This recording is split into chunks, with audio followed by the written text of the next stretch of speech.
உங்களை சந்திக்கிறதுல மகிழ்ச்சி. ஆரம்பிக்கலாமா?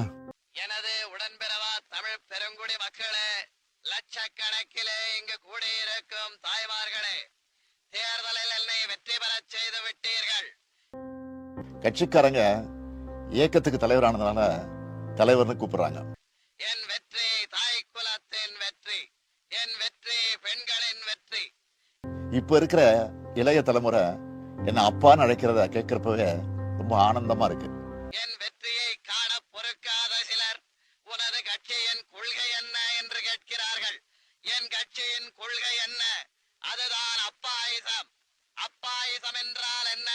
அப்பா சொல்வதை மகன் கேட்க வேண்டாம், மகன் சொல்வதை அப்பா கேட்க வேண்டும். இந்த அப்பா என்ற உறவு மாறாது. அந்த சொல் என்னுடைய பொறுப்புகளை இன்னும் கூட்டி இருக்குன்னு சொல்லுவேன். நான் சொல்வதை